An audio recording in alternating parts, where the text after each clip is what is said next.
G'day art adventurers, welcome back to my channel. My name is Christopher and today I am continuing my Google Animal Challenge. If you haven't seen the first video, I'll put a link up so you can follow it, but basically I'm just letting Google decide which animals I will draw for each letter of the alphabet.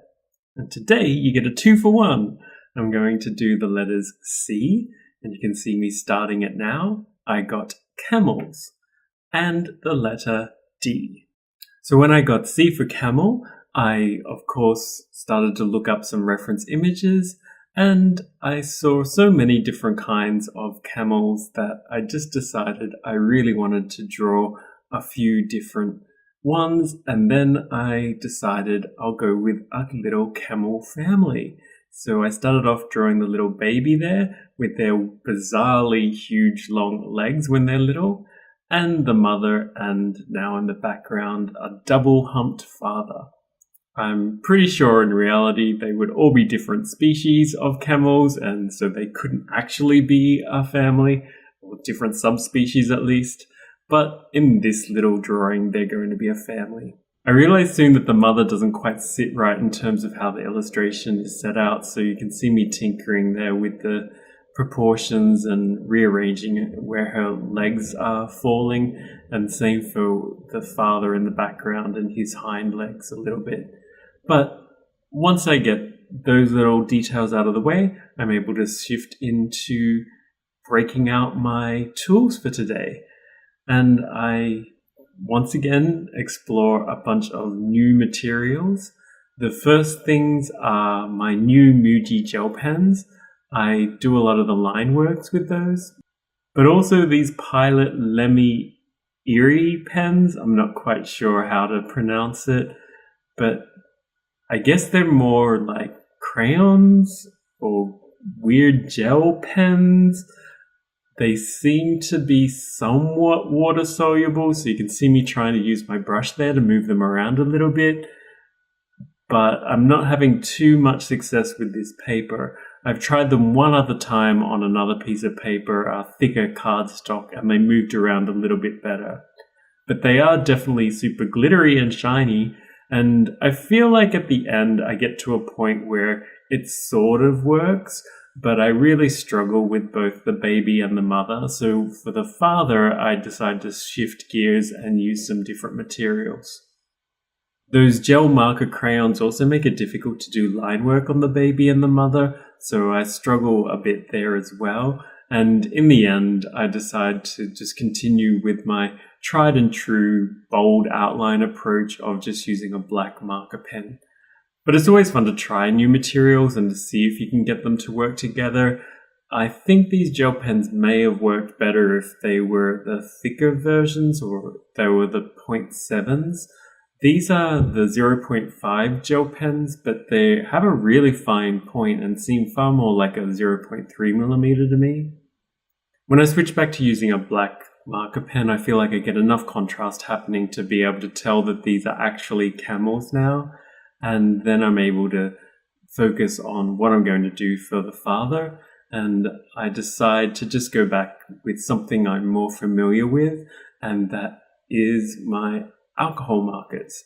So I just decide to instead play with shapes and different patterns for the father and to see what I can do there with blending the different alcohol markers, and challenge myself to see if I can make this illustration come together in a cohesive sort of way, which is a bit tricky because of course those gel crayon glitter pens, whatever they are very different from the alcohol markers. In the end, I realized that if I just desaturate the father a little bit, which will push him into the background, and then have the lighter colors of the gel crayons for the baby and the mother, that it'll probably work. And I just try to pick a harmonizing color to fill in the circle with. In this case, it's some sort of yellowy orange color. But that becomes a bit of a challenge too for me. You can't see it on here because I've edited it out, but the marker has dried up pretty much totally. And I found that these Touch 5 markers were initially really great, But after about a year or so, they've started to dry out. And so I probably wouldn't recommend someone buying the Touch 5 alcohol markers, because I've not only found that it's happening for me, but I've seen a number of other people online complaining about these markers drying up. I haven't had that much of an issue with my Copic markers, even though I've had them for longer, except for the anniversary set. Something bizarre happened to that, and I'll probably make a video about that one day. But these Touch 5 markers just seem to dry out. Luckily, I found a tip from, I think, another YouTuber, which is to just use rubbing alcohol and to add maybe 10 drops to 20 drops, depending on how dry the marker is, of rubbing alcohol. And that will give some life back to most of those markers. It's going to dilute the color a little bit, but I didn't notice too much of a difference. And so at least I was able to get enough ink out by adding in that rubbing alcohol to finish the circle. So in the end, with a mixture of persistence and luck and Google being my brain, I think I'm able to make a pretty cute little illustration of our loving camel family. Thank you, Google.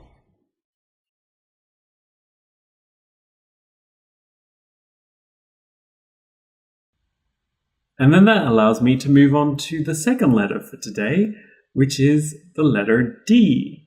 And Google told me to draw a dachshund. So I looked up some reference images for dachshunds as well.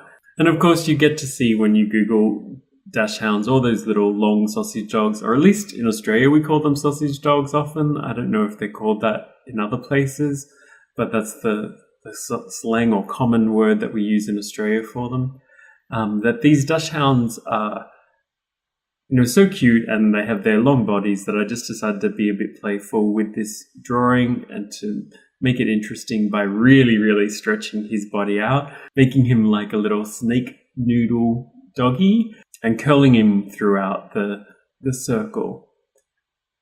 I didn't really intend to have these circle backgrounds for all of the animals when I first started out, but it just seems to have developed into one of the default rules that I'm using for these images to make them somewhat cohesive, I guess, because I'm using so many different materials and some different styles of drawing that it's nice to have something cohesive that pulls them all together in the sketchbook.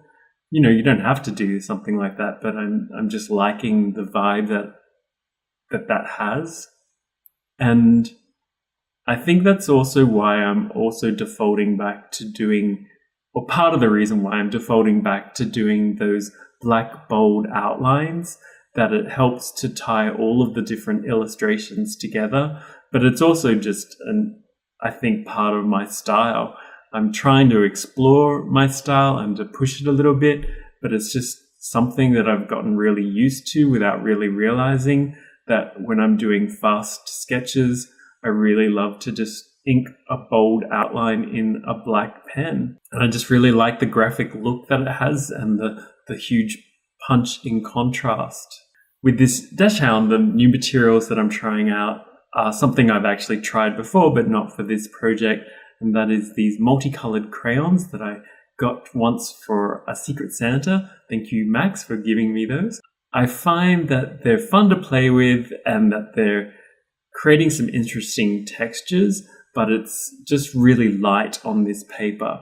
I've used them before in other sketchbooks and other paper, and I've been able to build it up a little bit more than what I was on this paper. But for some reason, I couldn't build up the color too much here. I guess the texture of the tooth of the paper isn't strong enough, or I just wanted something that had a real stronger punch to it. So then I switched to using my new Prismacolor pencils, but then I realized that wasn't really producing the punch that I wanted either. And so then I switched back to the outline markers that I used for the background circle. I just used a red, an orange, and a yellow for the dog itself. And so really it ends up being a mostly outline marker piece. And I don't know if you can get those outline markers anywhere outside of Japan. I got them in a lucky bag, a New Year's bag of art materials last year or the year before at New Year's when I was still living in Japan. And so they've just been a fun thing to explore every now and then. And then I just finish it off with some gold Posca pen markings and some white Amsterdam acrylic marker paint. So that is it for today. I hope you enjoyed watching my little exploration of the letters C and D, C for camel and D for dachshund. And I thought it might be a fun idea for people to guess down below what Google will choose for me for the letters E and F. No cheating, of course. You can, of course, Google it yourself, but just take a guess and let me know down below. Thank you so much for watching, and if you could take a moment to like or press the like button, I'd super appreciate it, and I hope you all have a wonderful day. Bye.